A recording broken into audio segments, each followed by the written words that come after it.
Anastasia, I remember you once told us that ancient Egyptians had 5 elements which made up the human being: the Ach, the Ba, the Ka, the Hat, and the Hu.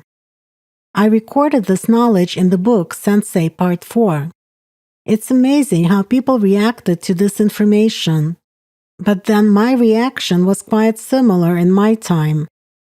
It is as if people discovered something new for themselves.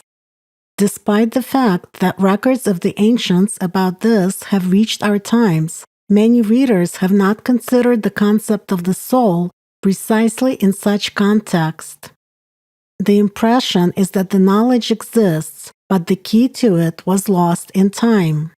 And it is your explanations that gave people that valuable key to understanding not only themselves and what is going on in the world, but also to the secret knowledge from ancient treasure chests of humanity. So one can also understand people, what is offered to them today as alternative knowledge about the soul, besides teachings of certain traditional religions, is mostly books of Western philosophy, where many things, as I now clearly understand, are written from the human mind. Rigden, what can you do? People tend to complicate simple things. Anastasia, indeed. But even so, a person who has an overall understanding of what is being referred to can easily sweep aside the husks of what was accumulated with time and understand the essence. Of course, provided that he possesses primordial knowledge. It is just that society had lost the initial information. Hence all the troubles. Your information largely explains the main essence of the primordial knowledge. I think that modern people will be more than just interested in learning about themselves, their essences, and about the soul, and the importance people attach to this information at all times. Rigden, indeed, today this information is unfortunately complicated and disguised as external rites, rituals, appeals to the 4 elements, cardinal directions, mythical spirits, images of animal helpers which are related to man, and in the characteristics of which one can see the knowledge about these essences of the human being. The sacred knowledge about the essences is concealed in the secret symbols of many ancient peoples of the North, Europe, Siberia, Asia, South and North Americas, and Africa. It was known in more detail to those who kept the sacred spiritual knowledge of one or another nation and possessed the techniques of cognizing the invisible world, shamans, sorcerers, religious priests, and so on.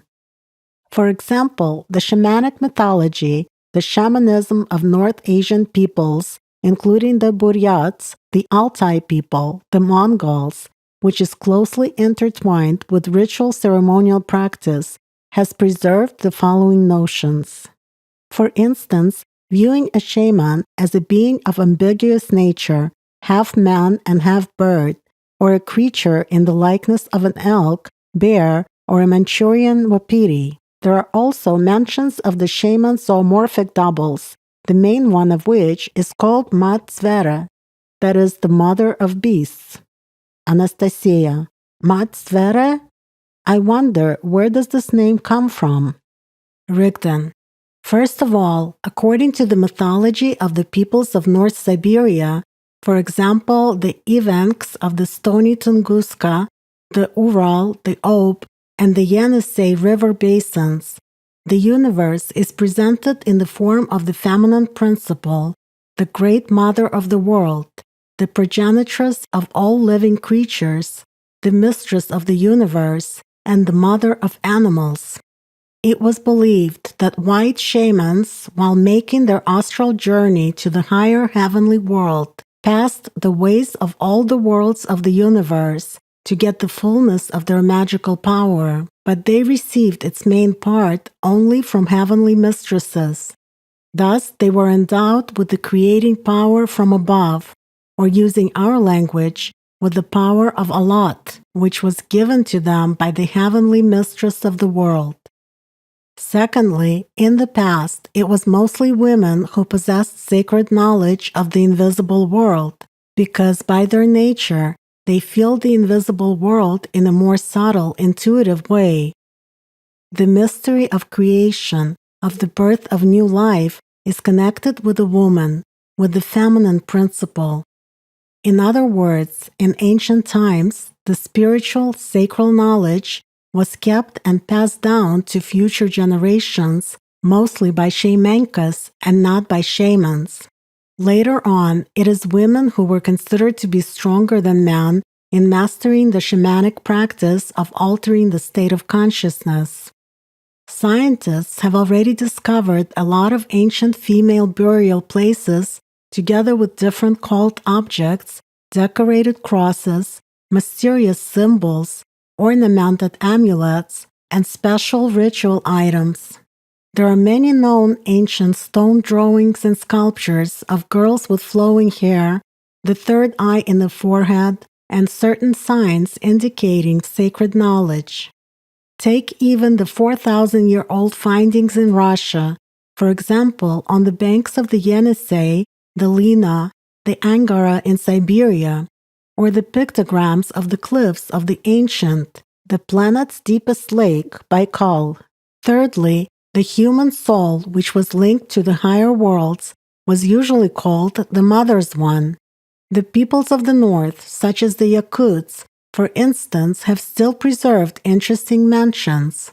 In ancient times, their ancestors believed that in order for a person to live and think in a normal way, the following components of the soul, kut, which were received at birth, should be present in him: the mother's soul, aikut, life and psychic force, sur, the earthly soul, buorkut, and the air soul, suljinkut.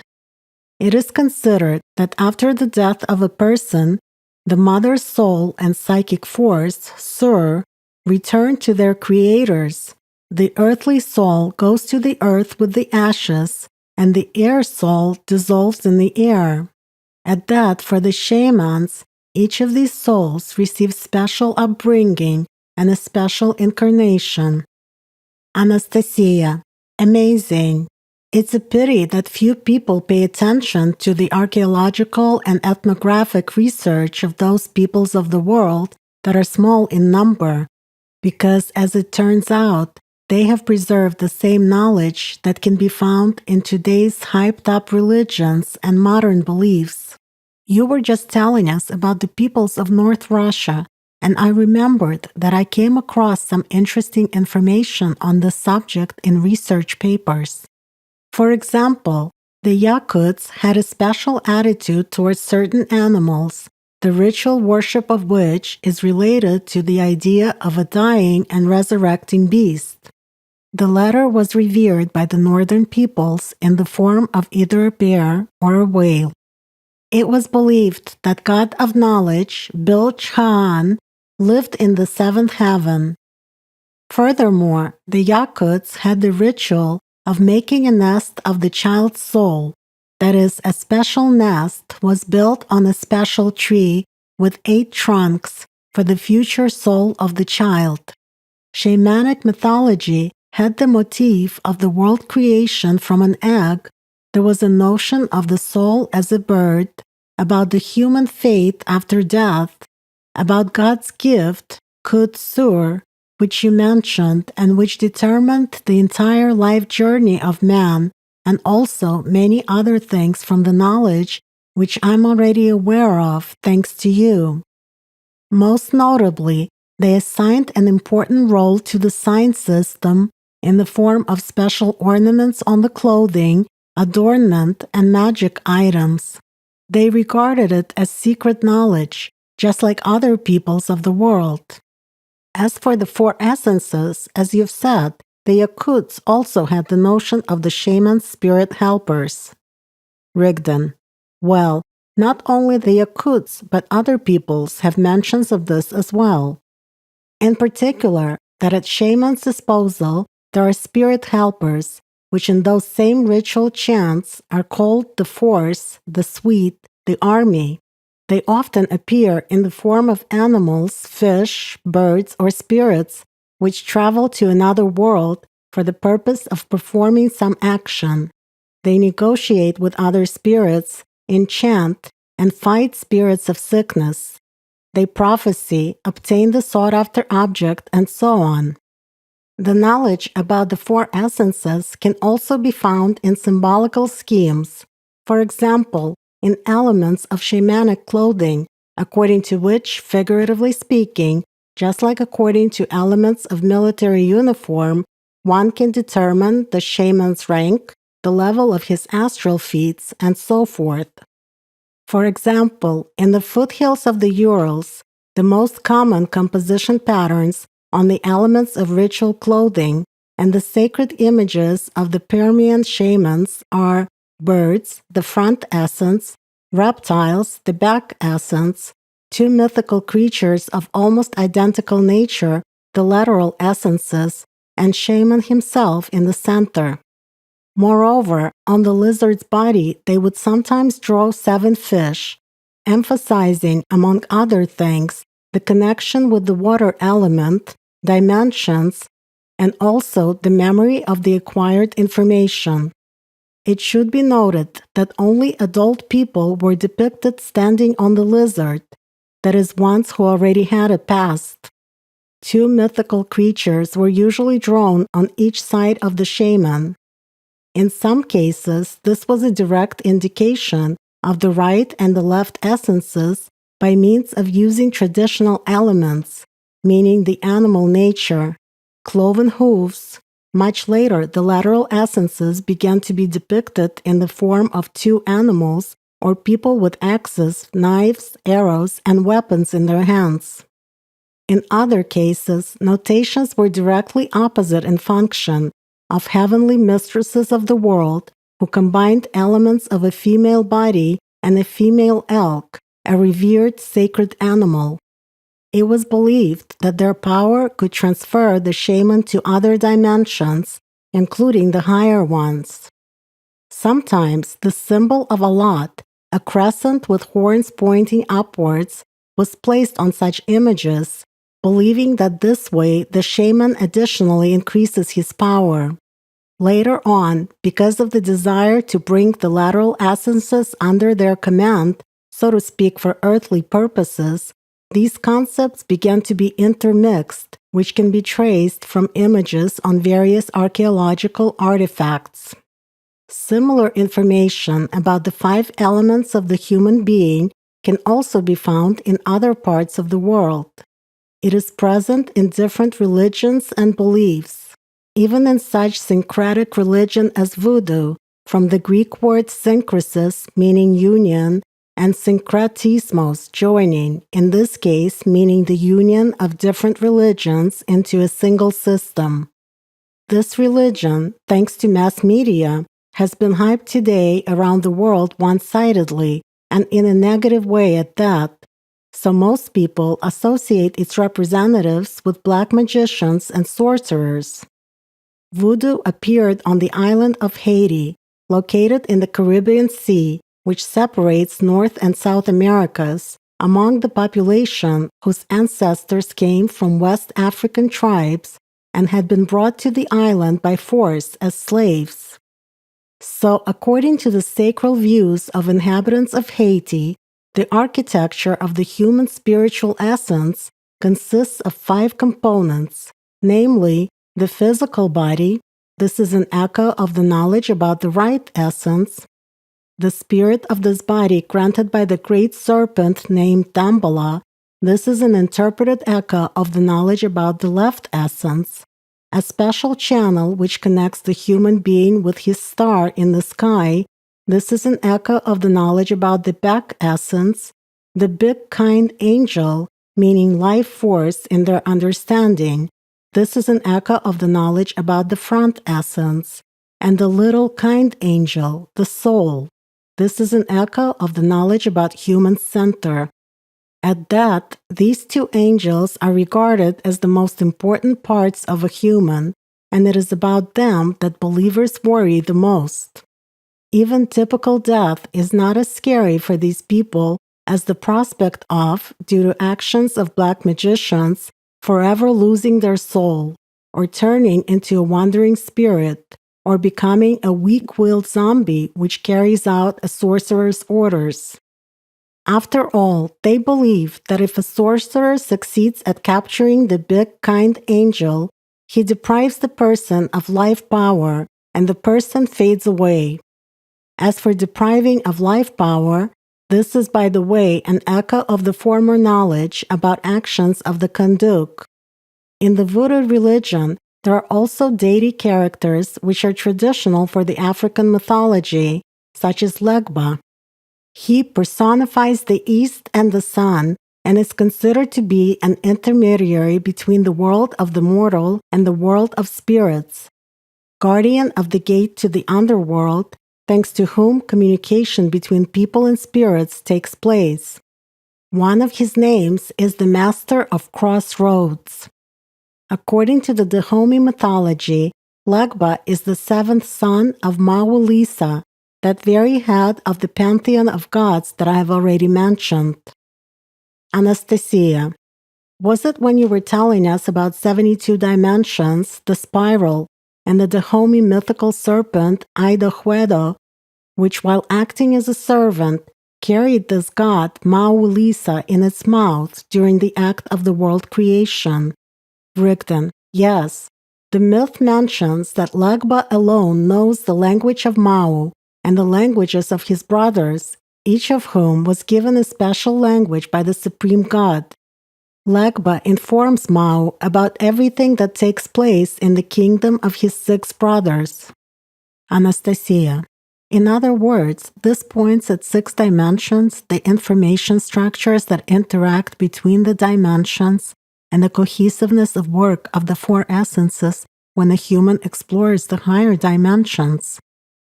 Rigdon, quite true. When a ritual or a ceremony was performed related to calling a certain god of this religion, the leader would draw on the ground with flour or seeds an individual symbol, veva, of the god whom they addressed. Thanks to this, today there are symbols that contain the knowledge, including about the 4 essences, although modern admirers of this religion interpret it in their own way. Unfortunately, the emphasis has long been changed from the spiritual to the consumeristic attitude towards such knowledge. This applies not only to this religion, but to others as well. Figuratively speaking, people were once given as staff the knowledge, so that human, by leaning on it, could reach the summits of his spiritual self-perfection. But it is much harder to work spiritually on yourself and change yourself than to please your mind with flattering illusions of the material world. Human laziness and idle mind turned this staff into a tool to make a temporary dugout dwelling comfortable for themselves, thus exchanging a path into eternity for a stumbling block, the essence of which is dust. In other words, people selfishly try to alter the primordial knowledge for their own temporary needs, not caring about those who would come after them. Yet, thanks to the fact that this knowledge was disseminated in its time among the peoples of the ancient world who lived on different continents, today its echoes can be found in different corners of the earth. For instance, in such rites as the Holy Way ceremony, the North American Navajo Indians use certain sacred symbolic images composed of fine-colored sand, which are erased once the ceremony is over. When you get a chance, take a look at the sand painting Whirling Logs made for the sacred Nightway chant. In this painting, you will see the center, the right-facing swastika, the movement of Allat towards expansion, and the 4 couples of female and male spirits, yea. Pay attention to the position of their arms. In the beliefs of the Navajo people, the supreme yea includes 6 female and 6 male deities, whereas altogether 14 kinds of deities are traditionally distinguished. It is believed that all of them are connected with the events of the initial creation. Furthermore, the Whirling Logs painting has a symbolic image of the four essences, where the literal essences are depicted as guardian spirits. The back essence is represented as the past, with four identical marks, which indicate time, the fourth dimension. And the front essence is presented in the form of the main Yei holding a squirrel bag, the speaking white god, the quiet talker who protects people. He was associated with the east, dawn, and grasses. And the entire picture is fringed by the main female Yei in the form of a peculiar semicircle, the rainbow guardian goddess who surrounds the remaining Yei and symbolizes the heavenly earthly path. This is a stylized symbol of Allat. Anastasia. This is a comprehensive picture judging by your story. It turns out it includes knowledge about both the human being and the universe. Rigdon. Absolutely. References to the four essences with the center, the soul, are present also in Asia, particularly in the ancient Chinese mythology. Such a collective concept as Wu Tai means 5 mythological characters, each of which has its own assistants. This term was used by the ancient Chinese to denote the abstract spirits of the 5 elements. Wu Tai is mentioned in the ancient book Zhu Li, The Rites of Zhu. Various ancient philosopher-authors deciphered the Wu Tai concept in their own way. Some wrote that this meant the 5 deities, others wrote about the 5 emperors, still others about the 5 greats. In any case, this notion was equated to the symbol of 5 directions, 4 cardinal points, and the center. These symbols were so important in the ancient Chinese ritual tradition that their images were placed nearly everywhere, on emblems, banners, in the art, in architecture, including bas-reliefs on gravestones. At that, they were located in a specific order related to this or that ritual. For example, banners, each of which was marked with one of the symbols of the 5 directions, were carried in a special order during movement of the army. In front, as a symbol of the front essence, they carried a banner with the image of Zhu Niao, the vermilion bird, symbolizing the south, which was a respected cardinal direction among the Chinese. Behind, as a symbol of the back essence, they carried a banner with the image of Quan Wu, a turtle entwined together with a snake, the symbol of the north. On the left, as a symbol of the left essence, there was a banner with an image of Queen Long, the azure dragon, the symbol of the east. On the right, as a symbol of the right essence, they carried a banner with an image of Bai Hu, the white tiger, the symbol of the west. However, for a knowledgeable person, it is enough only to have a look at the characteristics of these collective concepts in order to understand what is really meant here, taking into account peculiarities of the worldview of this nation. Anastasia. Indeed, the one who established this tradition obviously knew more about the invisible world. Besides, these concepts sound familiar. You said that the Wu Tai concept was equated to the symbol of the 5 directions of cardinal points, 5 deities.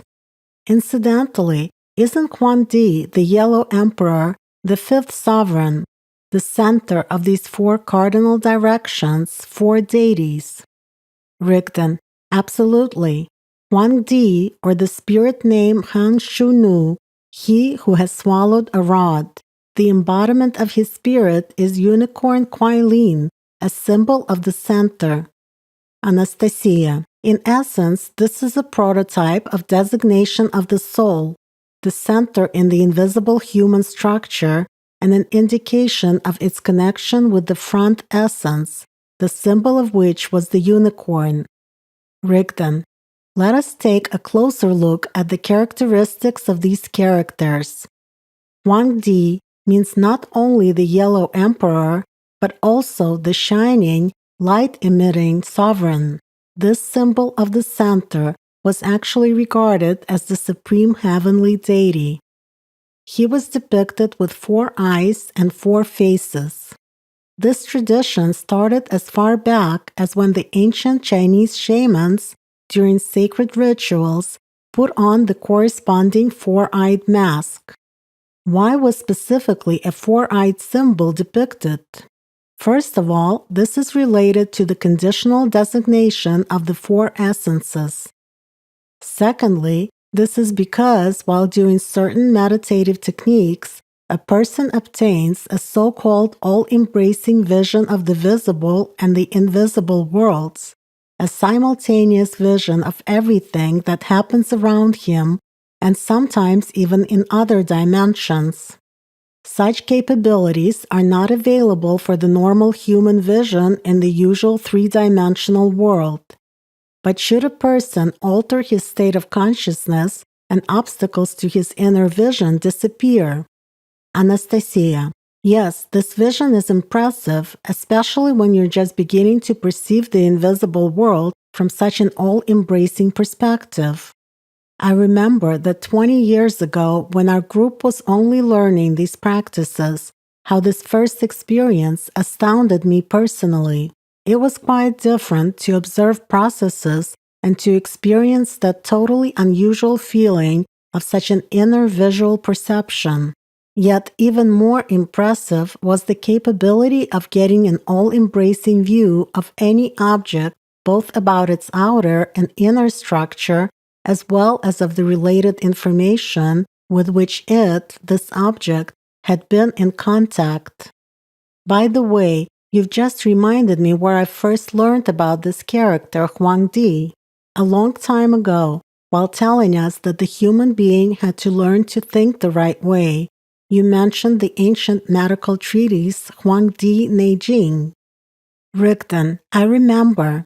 The Chinese tradition links the beginning of healing and medicine as a science specifically to the name of Huangdi. Besides, this medical treatise, Huangdi Neijing, itself is translated as the inner canon of Huangdi. Everything external and physical arises out of the inner.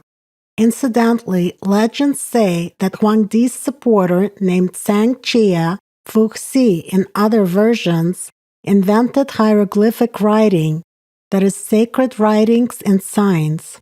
By the way, this culture hero was depicted on ancient bas-reliefs, also with 4 eyes as a symbol of exceptional astuteness. According to the legend, he was able to compose signs because he had penetrated the deepest meaning of tracks of birds and beasts. And now recall that shamans would usually depict the human essences in the form of birds and beasts, and compare this information with what you already know about signs. We shall speak more about the secrets of signs later, but for now, I will only mention to the readers that every symbol is a carrier of rather extensive information.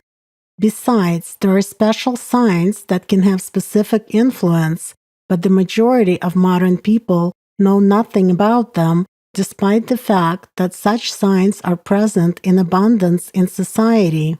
Signs play an enormous role, and not only in the world of 6 dimensions. They're comparable to a trigger mechanism of certain actions. Anastasia. Yes, given even my practical meditative experience, this is an indisputable fact. Rigden. But let us get back to a more detailed examination of the symbols of the 4 essences, as well as of the sacred center, as viewed by the ancient Chinese. So they had the unicorn, Kuei-lin, as a symbol of the center. It is described as a wonderful beast, which when it walks on the ground, does not break even a blade of grass, does not squash even a small bug. It can fly or walk on water as if on the ground. It is an embodiment of love for mankind and humaneness, a symbol of unity. By the way, ancient texts frequently mention the unicorn on par with deer, or rather as their kind of a leader. These are echoes of the legends about the heavenly deer, which were present in the shamanic myths of other peoples. Legends have various descriptions of this mythical creature, where different parts of its body are likened to body parts of some animals.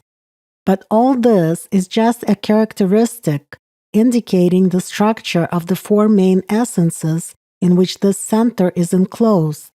For instance, it is mentioned that this creature has a wolf's neck, a bull's tail, and horse's hooves. Wolf is a traditional designation of the left essence, and the bull symbolizes the right essence. The horse in mythological conceptions was often associated with movement in time and beyond time, with movement through dimensions and worlds, with the creature that carried some divine rider or a culture hero.